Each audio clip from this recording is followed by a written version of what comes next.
An elderly woman spends years being ignored and belittled by her own children, but at 60, she finally fulfills her dream and graduates. Abigail had always been a serene woman. She spoke softly, with a gentle tone that seemed never to want to bother anyone. Her eyes, though discreet, held more memories than any family album. Memories she never spoke about, but never forgot. Since she was young, her life had been marked by sacrifices. She grew up surrounded by brothers, and still a girl, was taken out of school to take care of the house. Later, she also took on the care of her sick parents. She never had room to want anything for herself. When she got married, she found a husband with a difficult temperament and an unstable presence. He wasn't violent, but he was never affectionate either. Abigail adapted. She took on raising the children with the same dedication she gave to cleaning, cooking, and keeping the house in order. She never complained, not even when she was elderly, and her grown children treated her coldly. The pain of their silence weighed heavier than any harsh words. She was the kind of woman only seen when someone needed something, always available, always serving, always last, or not even that. Jonathan, the oldest, saw her as someone who existed only to satisfy him. Emily, the middle daughter, inherited her father's emotional distance. Kenneth, the youngest, moved between indifference and self-interest. To all three, Abigail was a constant, someone who would always be there, patching up the holes left by everyone else. When her husband passed away, it was sudden. He died as he had lived, absent. The death didn't bring deep mourning for Abigail, it only confirmed a loneliness she already knew. From then on, the children went their own ways. They got married, had children, built their lives. Abigail stayed behind. She lived alone in a simple house, surviving on the small pension she received. Visits from her children became rare, and when they did come, they treated her with impatience. They corrected her speech, criticized her appearance, dismissed her opinions. They talked about themselves, their jobs, their plans, while Abigail served coffee, cleared glasses, and washed the dishes. She was never listened to, never invited to the center of the conversation. She smiled, but her eyes carried the emptiness of absences disguised as normality. And even so, she stayed there, invisible but present. In one of those gatherings where Abigail just filled spaces, collecting glasses while the children spoke loudly about sales, trips, and properties, she moved as always, silently, between the kitchen and the living room, trying to appear invisible enough not to interrupt, but present enough so no one noticed her absence. The children's conversation flowed without pause, like a faucet left dripping, until a sentence slipped out where it shouldn't have. "She's starting to forget things," Emily said, her voice low but not low enough. Abigail stopped instinctively, still behind the half-open door. The dishes in her hands trembled slightly, but she stayed there, motionless. "I know," Jonathan replied. "Just the other day, she called me to ask if I had spent the weekend at her place. Didn't even remember it's been weeks since I last went." Their muffled laughter was like a sharp snap in the silence Abigail kept inside herself. It didn't hurt yet. It was just the shock of realization. "We need to think about a place with caretakers, Emily. She's not adding anything anymore, and she's getting hard to deal with," Jonathan said without hesitation. "Exactly. She just stands there serving, listening, smiling, but she's like an old piece of furniture, you know, taking up space, no longer useful," Emily added without changing her tone. Abigail closed her eyes for just a moment. She returned the dishes to the sink quietly, walked back to the living room with her usual discreet step. The following days were calm outwardly, but restless inside. Abigail didn't speak to anyone about what she had heard. She didn't cry, didn't complain, didn't change her routine. But Emily and Jonathan's words kept coming back every time she was alone. The cold way they said she wasn't adding anything anymore stirred something she couldn't name. It wasn't hurt, it was an alert. She started to wonder if it was true, if that was all life had left for her. One random afternoon, sitting on the couch with the TV on more out of habit than interest, Abigail saw a news report interrupting a soap opera. It showed a group of older women graduating from a literacy course. They laughed, showed their notebooks, talked about the pride of learning to write letters, read notes, understand recipes. One of them said, "It's never too late. Now I can write my grandchildren's names." Abigail watched silently. It hit her deep.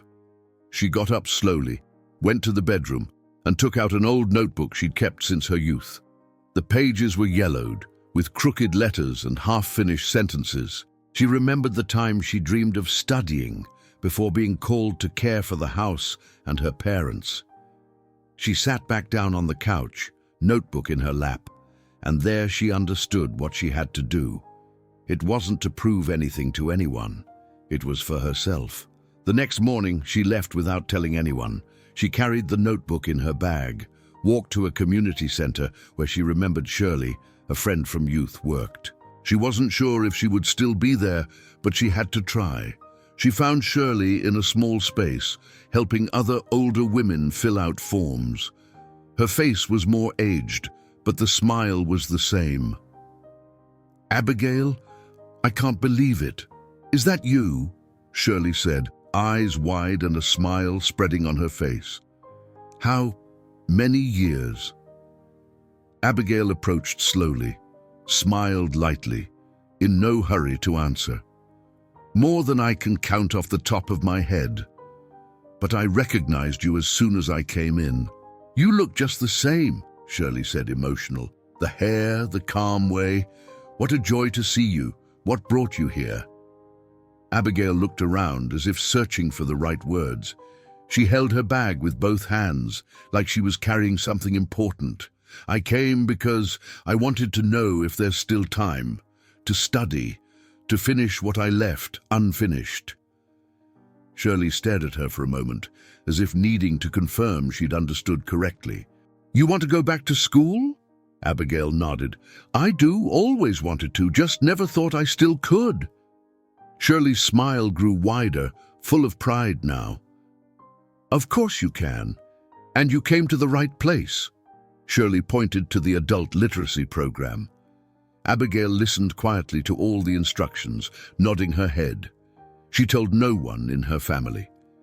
She enrolled alone, filling out the form with slow, careful letters. She was nervous, but determined. At the first class, she sat at the back of the room watching her classmates. Some were young people who had dropped out of school. Others, like her, carried a lifetime on their shoulders. Her hands shook a little, holding the pencil. Her already tired eyes had to work hard, but Abigail was there, present, attentive, persistent. The first weeks were hard. She came home exhausted.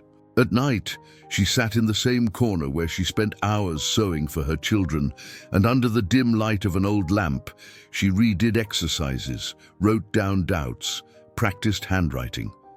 Sometimes she messed up the same word several times before getting it right, but she didn't give up. Jessica noticed first. Kenneth's wife, she was never close to Abigail, but there was a silent respect between them, born from cautious coexistence. One random day, she stopped by her mother-in-law's house to drop off some papers Kenneth had forgotten. She had done this before, always with the same contained cordiality. She entered quietly, as she always did, called once, no answer, and went straight to the living room where she thought Abigail would be. She found her mother-in-law sitting at the table, focused, with a workbook open in front of her and a notebook filled with careful letters. There was a pencil in her hands and a serious expression on her face, like she took this more seriously than anything else that day. She paused at the door, hesitated a bit, and then spoke in a low, respectful tone. "Mother-in-law, are you studying?" Abigail calmly raised her eyes, not startled, as if she already knew someone would see her there someday. She nodded slightly. "I am." Jessica approached slowly, without sitting down, looking at the material on the table. "Is this a literacy course?" Yes, Abigail answered, turning her eyes back to the notebook, but not continuing to write. For a moment, there was silence. Jessica didn't want to be intrusive, but the curiosity mixed with admiration was too strong to swallow. "Can I ask why? What made you want this now?" Abigail closed the notebook carefully, as if closing a chapter, but without hurry. She looked at Jessica with a firm, serene gaze. "Because I never finished what I started. Because it was either this or continue being forgotten by myself." Jessica didn't know what to say immediately. Those words weren't said with bitterness or a pose of overcoming. They were stated simply, almost coldly, but with a weight that stirred hard-to-ignore places. She stood there, frozen for a few seconds, with a strange knot in her throat. It wasn't pity. It was something else. A mix of respect and discomfort, as if suddenly she saw Abigail as a woman for the first time, not as a mother-in-law, not as the silent grandmother of her child. And that shook her more than she expected. That night, she told Kenneth everything, hoping he would say something good, a compliment, a comment showing interest. "Your mom is studying," she said while washing dishes. "She enrolled in a literacy program. I thought it was nice." Kenneth responded with a simple "uh-huh" and quickly changed the subject, talking about a soccer game. He didn't ask anything else. Jessica fell silent after Kenneth's empty response, but felt an old discomfort inside. She didn't expect a hug or exaggerated enthusiasm, but his coldness, total lack of interest, still bothered her. What impressed her most wasn't just that Abigail had quietly started studying again. It was the courage to do it, ignoring her own children's indifference. While rinsing the dishes, she thought how easy it was for Kenneth to reduce everything to a joke or a "why bother," as if the desire to learn were a privilege of the young. That night, lying beside him, Jessica lost sleep. She remembered the mother-in-law's table, the open notebook with pencil notes, the steady letters despite shaky strokes. She thought about how Abigail never demanded anything, no thanks, no recognition, and still was there, starting over, without applause, without an audience. That's why, in the following days, she decided to visit her mother-in-law more often, not as a favor, but as someone who recognized value. She started taking her to every class, without Abigail asking. She brought simple books, printed texts with large letters, patiently explained exercises. She didn't demand anything, didn't overpraise, just offered presence. Abigail didn't say much. She listened, watched, and accepted the help with the same calm as she always received visitors. But gradually, the gesture turned into trust. The distance between them shrank slowly, without promises, without deep conversations. It was as if they both knew what the other carried, without needing words. One saw herself in the other, two women who, for a long time, were seen only as support.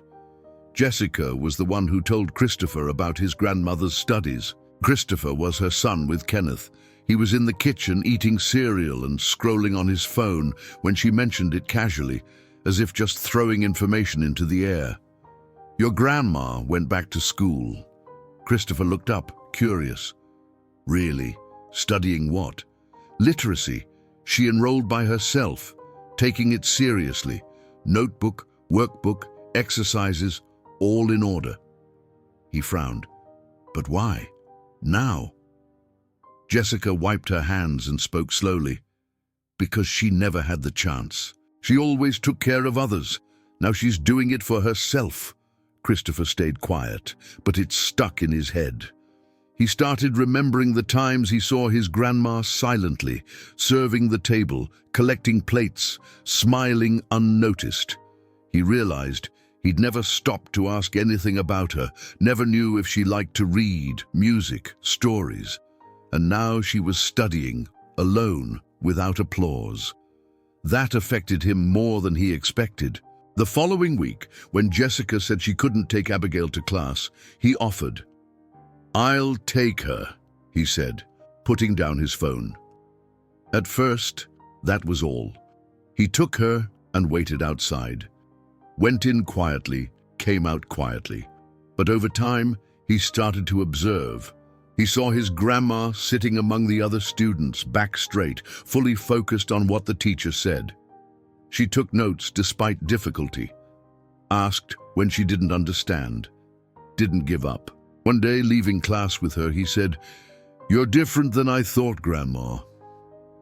Abigail looked at him with a calm smile. "That's because you only saw me one way." Christopher smiled back, didn't say more. But after that, he always accompanied her, even when Jessica couldn't go. He said it was to help, but deep down, he wanted to be there.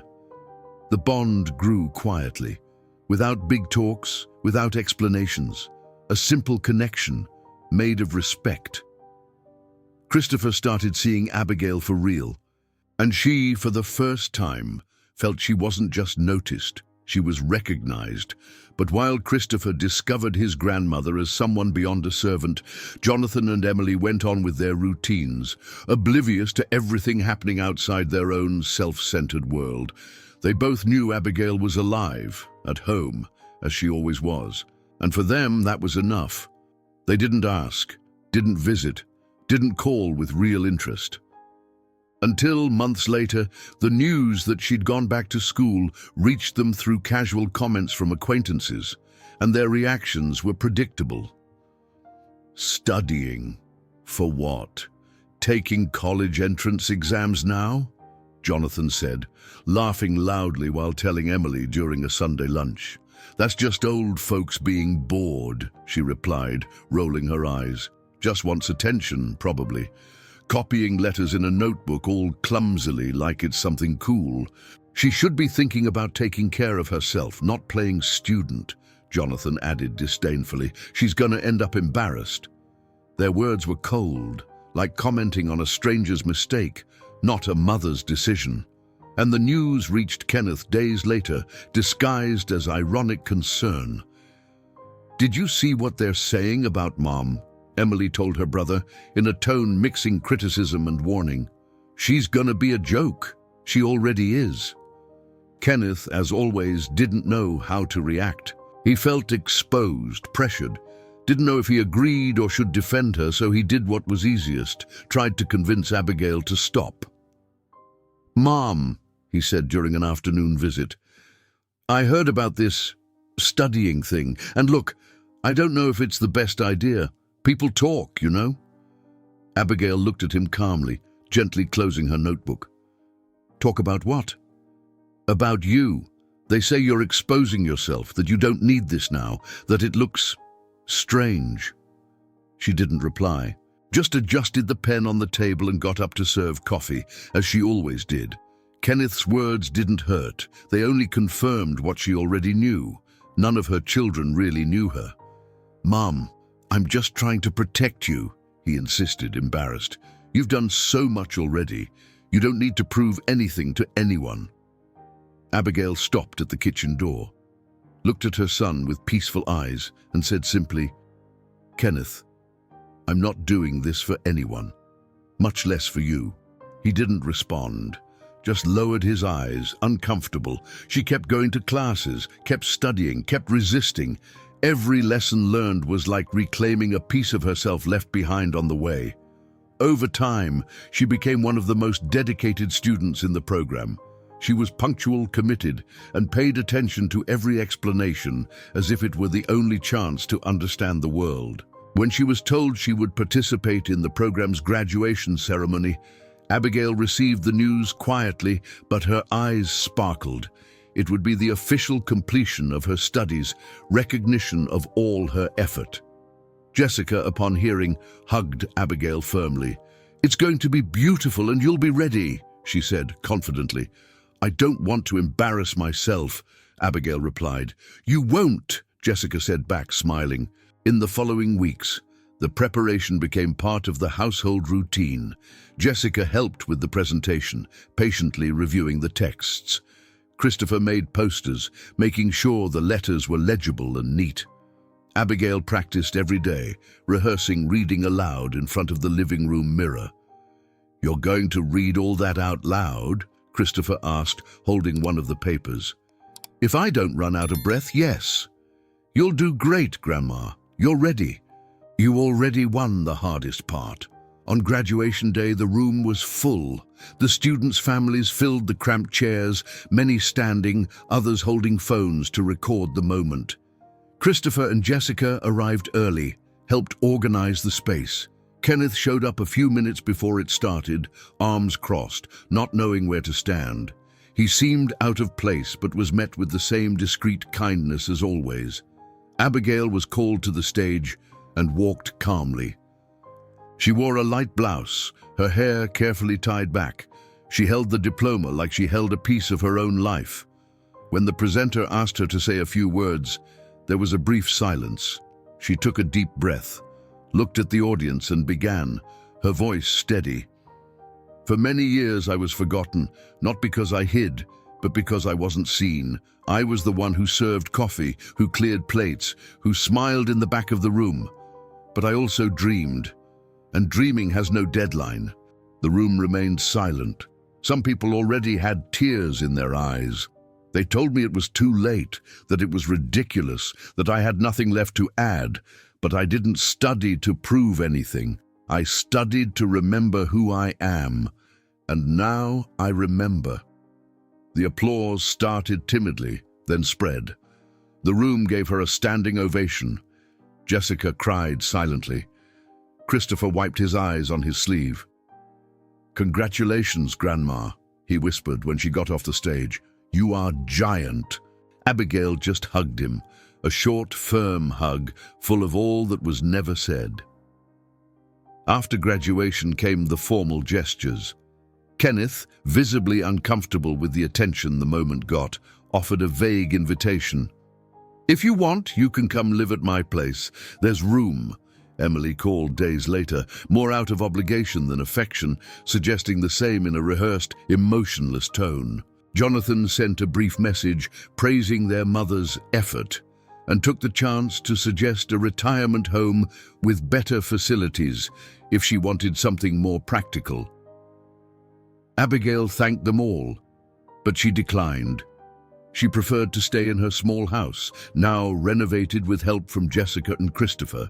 She turned the living room into a small library with simple shelves and a central table where she gathered neighborhood adults for volunteer literacy classes. At first, there were 3 students, then 2 more.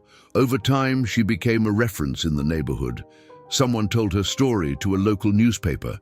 Reporters came, took photos, wrote about the woman who started over when no one expected anything from her anymore. She smiled, read the article aloud to her students, and then put the paper away in a drawer. Life went on. 2 years later, Jessica decided to separate from Kenneth. The relationship had become unbearable. She had changed. He hadn't. Calmly, without fights, she rented a modest apartment, took Christopher with her, and kept frequent contact with Abigail, who now was part of both their daily lives in a new, natural way. Christopher, inspired by his time with his grandmother, began to get involved in social projects related to education. He participated in reading groups, helped other young people, and quietly decided to study education. "It's because of my grandma," he said when someone asked. "Not because of her pain, because of her courage." Jonathan remained stuck in his own vanity. He called on holidays, talked little, said he was very busy. Emily grew old, surrounded by images and appearances, until her health started failing. She tried to reconnect with Abigail with sparse calls, empty messages, but there was no longer room for forced ties. Abigail held no grudges, but she also didn't reopen doors that were shut for good. She was firm in her peace. She spent afternoons in silence, between notebooks, books, and the smell of freshly brewed coffee. She expected nothing more from anyone. She didn't seek recognition. She knew her story wouldn't become a movie or a book or an inspiring speech, but it was an example, alive, present. And as she sat alone, writing once again her name with the handwriting it took decades to master, Abigail knew She knew she no longer needed anyone's approval, because despite everything, she had won. And for the first time in her life, she knew exactly who she was. If you enjoyed this story, don't forget to subscribe to the channel, leave a comment, give it a like, and activate the notification bell so you don't miss any of our upcoming videos. See you in the next story.